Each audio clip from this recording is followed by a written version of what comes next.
The Falls presents The Dracula, Chapter 5, Letter from Miss Mina Murray to Miss Lucy Westenra. 9th May. My dearest Lucy, forgive my long delay in writing, but I have been simply overwhelmed with work. The life of an assistant schoolmistress is sometimes trying. I am longing to be with you, and by the sea, where we can talk together freely and build our castles in the air. I have been working very hard lately because I want to keep up with Jonathan's studies, and I have been practicing shorthand very assiduously. When we are married, I shall be able to be useful to Jonathan, and if I can stenograph well enough, I can take down what he wants to say in this way and write it out for him on the typewriter, at which also I am practicing very hard. He and I sometimes write letters in shorthand, and he is keeping a stenographic journal of his travels abroad. When I am with you, I shall keep a diary in the same way. I don't mean one of those 2 pages to the week with, Sunday squeezed, in a corner diaries, but a sort of journal which I can write in whenever I feel inclined. I do not suppose there will be much of interest to other people, but it is not intended for them. I may show it to Jonathan someday. If there is in it anything worth sharing, but it is really an exercise book. I shall try to do what I see lady journalists do, interviewing and writing descriptions, and trying to remember conversations. I am told that, with a little practice, one can remember all that goes on or that one hears said during a day. However, we shall see. I will tell you of my little plans when we meet. I have just had a few hurried lines from Jonathan from Transylvania. He is well and will be returning in about a week. I am longing to hear all his news. It must be nice to see strange countries. I wonder if we, Jonathan and I, shall ever see them together. There is the 10 o'clock bell ringing. Goodbye. Your loving Mina. Tell me all the news when you write. You have not told me anything for a long time. I hear rumors, and especially of a tall, handsome, curly-haired man. Letter, Lucy Westenra to Mina Murray. 17, Chatham Street, Wednesday. My dearest Mina, I must say you tax me very unfairly with being a bad correspondent. I wrote you twice since we parted, and your last letter was only your second. Besides, I have nothing to tell you. There is really nothing to interest you. Town is very pleasant just now, and we go a great deal to picture galleries and for walks and rides in the park. As to the tall, curly-haired man, I suppose it was the one who was with me at the last pop. Someone has evidently been telling tales. That was Mr. Homewood. He often comes to see us, and he and Mama get on very well together. They have so many things to talk about in common. We met some time ago a man that would just do for you. If you were not already engaged to Jonathan, he is an excellent part one, being handsome, well off, and of good birth. He is a doctor and really clever. Just fancy, he is only 9 and 20, and he has an immense lunatic asylum all under his own care. Mr. Homewood introduced him to me, and he called here to see us, and often comes now. I think he is one of the most resolute men I ever saw, and yet the most calm. He seems absolutely imperturbable. I can fancy what a wonderful power he must have over his patients. He has a curious habit of looking one straight in the face, as if trying to read one's thoughts. He tries this on very much with me, but I flatter myself he has got a tough nut to crack. I know that from my glass. Do you ever try to read your own face? I do, and I can tell you it is not a bad study, and gives you more trouble than you can well fancy if you have never tried it. He says that I afford him a curious psychological study, and I humbly think I do. I do not, as you know, take sufficient interest in dress to be able to describe the new fashions. Dress is a bore. That is slang again, but never mind. Arthur says that every day. There, it is all out, Mina. We have told all our secrets to each other since we were children. We have slept together and eaten together, and laughed and cried together. And now, though I have spoken, I would like to speak more. Oh, Mina, couldn't you guess? I love him. I am blushing as I write, for although I think he loves me, he has not told me so in words. But, oh, Mina, I love him. I love him. There, that does me good. I wish I were with you, dear, sitting by the fire undressing, as we used to sit, and I would try to tell you what I feel. I do not know how I am writing this even to you. I am afraid to stop, or I should tear up the letter, and I don't want to stop, for I do so want to tell you all. Let me hear from you at once, and tell me all that you think about it. Mina, Pray for my happiness. Lucy. P. I need not tell you this is a secret. Good night again. L. Letter, Lucy Westenra to Mina Murray. May 24th. My dearest Mina, thanks and thanks and thanks again for your sweet letter. It was so nice to be able to tell you and to have your sympathy. My dear, it never rains but it pours. How true the old proverbs are. Here am I, who shall be 20 in September, and yet I never had a proposal till today. Not a real proposal, and today I had 3. Just fancy. 3 proposals in one day. Isn't it awful? I feel sorry, really and truly sorry, for 2 of the poor fellows. Oh, Mina, I am so happy that I don't know what to do with myself. And 3 proposals. But, for goodness sake, don't tell any of the girls, or they would be getting all sorts of extravagant ideas and imagining themselves injured and slighted if in their very first day at home they did not get 6 at least. Some girls are so vain. You and I, Mina dear, who are engaged and are going to settle down soon soberly into old married women, can despise vanity. Well, I must tell you about the 3, but you must keep it a secret, dear, from everyone except, of course, Jonathan. You will tell him, because I would, if I were in your place, certainly tell Arthur. A woman ought to tell her husband everything. Don't you think so, dear? And I must be fair. Men like women, certainly their wives, to be quite as fair as they are. And women, I am afraid, are not always quite as fair as they should be. Well, my dear, number 1 came just before lunch. I told you of him. Dr. John Seward, the lunatic asylum man, with the strong jaw and the good forehead. He was very cool outwardly, but was nervous all the same.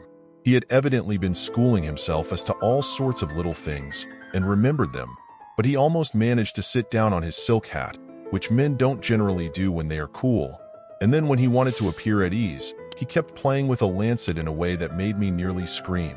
He spoke to me, Mina, very straightforwardly. He told me how dear I was to him, though he had known me so little, and what his life would be with me to help and cheer him. He was going to tell me how unhappy he would be if I did not care for him, but when he saw me cry, he said he was a brute and would not add to my present trouble. Then he broke off and asked if I could love him in time, and when I shook my head his hands trembled, and then with some hesitation he asked me if I cared already for anyone else. He put it very nicely, saying that he did not want to wring my confidence from me, but only to know, because if a woman's heart was free a man might have hope. And then, Mina, I felt a sort of duty to tell him that there was someone. I only told him that much, and then he stood up, and he looked very strong and very grave as he took both my hands in his, and said he hoped I would be happy, and that if I ever wanted a friend, I must count him one of my best. Oh, Mina dear, I can't help crying, and you must excuse this letter being all blotted. Being proposed to is all very nice and all that sort of thing, but it isn't at all a happy thing when you have to see a poor fellow, whom you know loves you honestly, going away and looking all broken-hearted, and to know that, no matter what he may say at the moment, you are passing out of his life. My dear, I must stop here at present. I feel so miserable, though I am so happy. Evening. Arthur has just gone, and I feel in better spirits than when I left off, so I can go on telling you about the day. Well, my dear, number 2 came after lunch.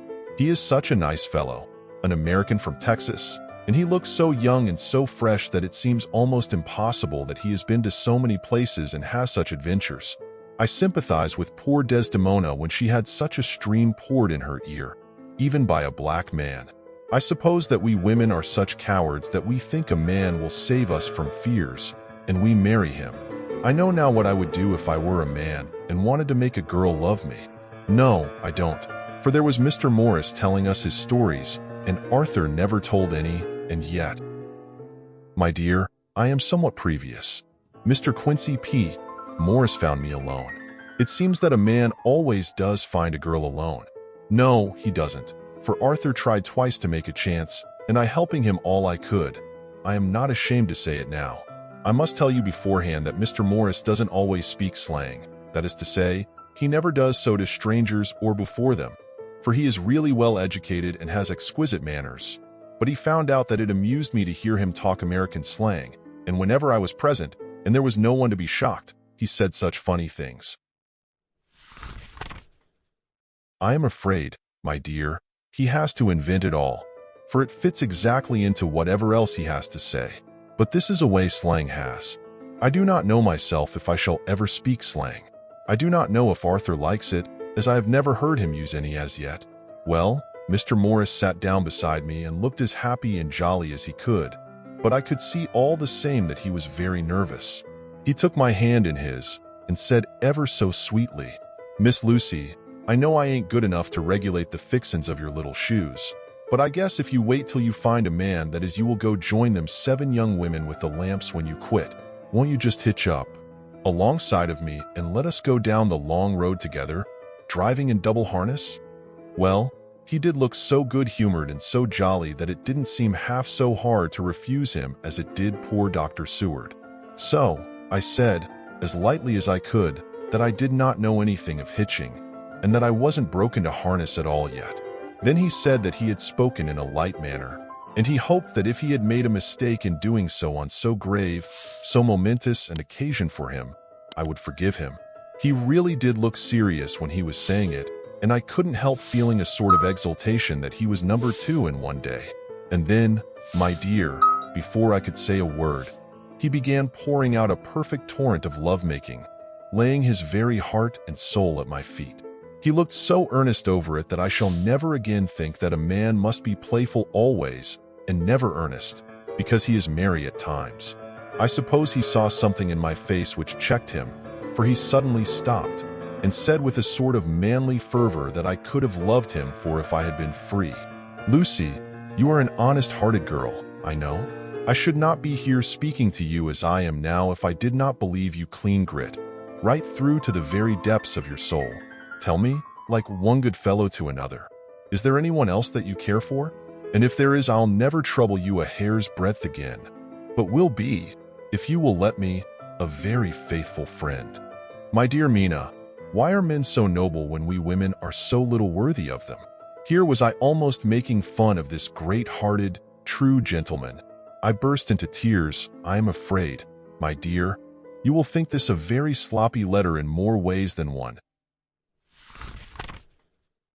And I really felt very badly. Why can't they let a girl marry 3 men, or as many as want her, and save all this trouble? But this is heresy, and I must not say it. I am glad to say that, though I was crying, I was able to look into Mr. Morris' brave eyes, and I told him out straight, yes, there is someone I love, though he has not told me yet that he even loves me.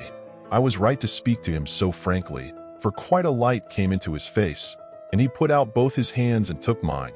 I think I put them into his, and said in a hearty way, "That's my brave girl. It's better worth being late for a chance of winning you than being in time for any other girl in the world. Don't cry, my dear. If it's for me, I'm a hard nut to crack, and I take it standing up. If that other fellow doesn't know his happiness, well, he'd better look for it soon, or he'll have to. Deal with me. Little girl, your honesty and pluck have made me a friend, and that's rarer than a lover. It's more selfish anyhow. My dear, I'm going to have a pretty lonely walk between this and Kingdom Come. Won't you give me one kiss? It'll be something to keep off the darkness now and then. You can, you know, if you like, for that other good fellow, or you could not love him, hasn't spoken yet." That quite won me, Mina, for it was brave and sweet of him, and noble too, to a rival, wasn't it? And he's so sad. So I leaned over and kissed him. He stood up with my 2 hands in his, and as he looked down into my face, I am afraid I was blushing very much. He said, "Little girl, I hold your hand, and you've kissed me, and if these things don't make us friends, nothing ever will. Thank you for your sweet honesty to me, and goodbye." He wrung my hand, and taking up his hat, went straight out of the room without looking back, without a tear or a quiver or a pause, and I am crying like a baby. Oh, why must a man like that be made unhappy when there are lots of girls about who would worship the very ground he trod on? I know I would if I were free, only I don't want to be free. My dear, this quite upset me, and I feel I cannot write of happiness just at once, after telling you of it, and I don't wish to tell of the number 3 until it can be all happy. Ever your loving, Lucy. P.S. Oh, about number 3, I needn't tell you of number 3, need I? Besides, it was all so confused. It seemed only a moment from his coming into the room till both his arms were round me, and he was kissing me. I am very, very happy, and I don't know what I have done to deserve it. I must only try in the future to show that I am not ungrateful to God for all his goodness to me in sending to me such a lover, such a husband, and such a friend. Goodbye. Dr. Seward's Diary, kept in phonograph. 25th May. Ebb-tide and appetite today. Cannot eat, cannot rest, so diary instead. Since my rebuff of yesterday, I have a sort of empty feeling. Nothing in the world seems of sufficient importance to be worth the doing. As I knew that the only cure for this sort of thing was work, I went amongst the patients. I picked out one who has afforded me a study of much interest. He is so quaint that I am determined to understand him as well as I can. Today, I seem to get nearer than ever before to the heart of his mystery. I questioned him more fully than I had ever done, with a view to making myself master of the facts of his hallucination. In my manner of doing it there was, I now see, something of cruelty. I seemed to wish to keep him to the point of his madness, a thing which I avoid with the patients as I would the mouth of hell. M.E.M. Under what circumstances would I not avoid the pit of hell? Omnia Romae venalia sunt. Hell has its price. If there be anything behind this instinct, it will be valuable to trace it afterwards accurately, so I had better commence to do so, therefore. R. M. Renfield, age 59. Sanguine temperament, great physical strength, morbidly excitable, periods of gloom, ending in some fixed idea which I cannot make out. I presume that the sanguine temperament itself and the disturbing influence end in a mentally accomplished finish, a possibly dangerous man, probably dangerous if unselfish. In selfish men, caution is as secure an armor for their foes as for themselves. What I think of on this point is, when self is the fixed point, the centripetal force is balanced with the centrifugal. When duty, a cause, etc., is the fixed point, the latter force is paramount, and only accident or a series of accidents can balance it. Letter, Quincy P. Morris to Hon. Arthur Holmwood, May 25th. My dear R. We've told yarns by the campfire in the prairies, and dressed one another's wounds after trying a landing at the Marquesas, and drunk healths on the shore of Titicaca. There are more yarns to be told, and other wounds to be healed, and another health to be drunk. Won't you let this be at my campfire tomorrow night? I have no hesitation in asking you, as I know a certain lady is engaged to a certain dinner party, and that you are free. There will only be one other, our old pal at the Korea, Jack Seward. He's coming, too, and we both want to mingle our weeps over the wine cup, and to drink a health with all our hearts to the happiest man in all the wide world, who has won the noblest heart that God has made and best worth winning. We promise you a hearty welcome and a loving greeting and a health as true as your own right hand. We shall both swear to leave you at home if you drink too deep to a certain pair of eyes. Come. Yours, as ever and always, Quincy P. Morris. Telegram from Arthur Holmwood to Quincy P. Morris. May 26. Count me in every time. I bear messages which will make both your ears tingle. Please, like, comment, share. Subscribe to our channel for more. Thank you.